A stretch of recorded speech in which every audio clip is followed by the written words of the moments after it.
Everyone, and welcome to the Game Week 6 review video. At the time of recording, we are almost midway through the Roma and Genoa game. It's almost halftime. This is going to be released a little later than that, and maybe tonight or tomorrow morning. We'll see. Just because we have another game week that is about to start. If we look at the schedule, we see that round 7 starts already on Saturday. So it's literally today's Thursday. I'd like to get it out tonight, maybe tomorrow, and then really early morning on actually because Saturday is gonna have some early games. We'll have to get it out on Friday night, I guess, and hopefully give you some time to use that to tinker around with your teams. But going to how this round has gone, we have Osimhen scoring a goal again. Finally, it was from open play. There was a lot of controversy about him this week with some of the stuff in the Napoli social media, kind of making a mockery out of Osimhen. And honestly, like, sure, he missed a penalty in the previous week, but that is not a way to treat maybe a player that's in your top, I'd say two. I mean, Di Lorenzo has been pretty important.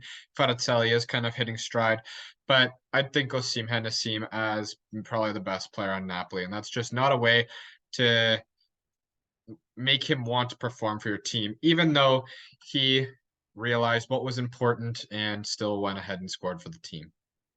Immobile still absolutely useless for the most part.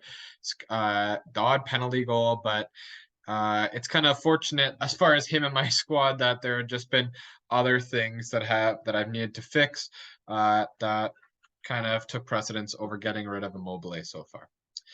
The midfield kind of continues to be my weakest area with finally I brought in Chiesa, so of course he's not going to score points this week.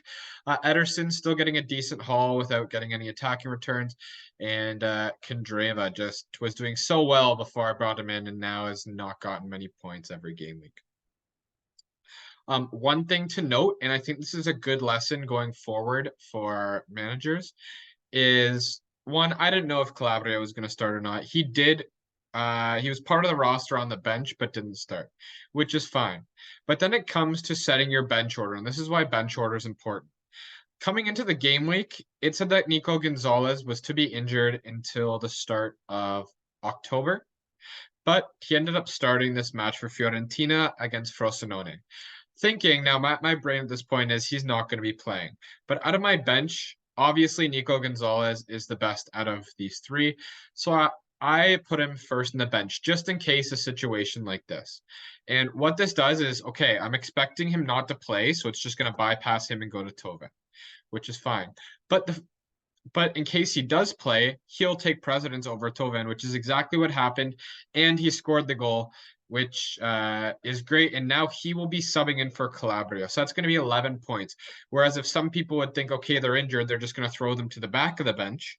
And then I'd only be getting Toven points. And then all of a sudden he plays when you didn't expect him to. And now you don't get those points. Now I do get those points, knowing that, sure, he might not play. And then it just bypasses to the next one. But if he does, he's going to be the first one up. So Nico Gonzalez with the goal will be subbing in, and it'll change my formation to a 4-4-2 at the end of the game week. So that at least is a positive there. And he actually ends up being my highest scorer of the week.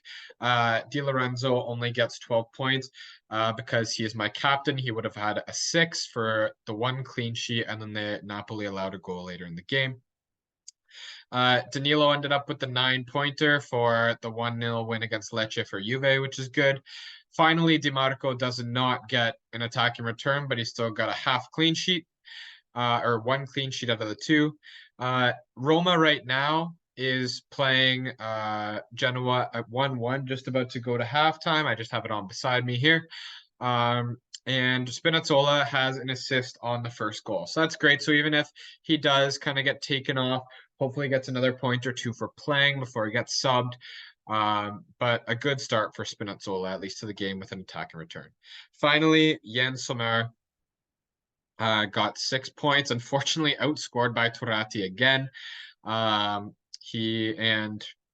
take, I guess, the 6 points, a half clean sheet there. or a 1 out of 2.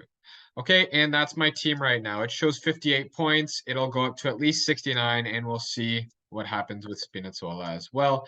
Obviously, the league table is not updated, so I have nothing for you there. But a good lesson to be learned here about ordering your bench and the importance in that. And even if you have a player that you don't think is going to play, just make sure, like the worst case scenario, for instance, Calabria, and he didn't play, but at least he's just going to sub out. And if he does play, well, the Milan fixture is a decent one, and I would have wanted to be in on that opportunity.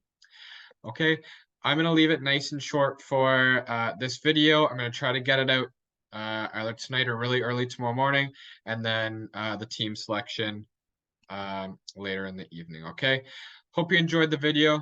Please don't forget to like and subscribe, and I will see you next time. Take care.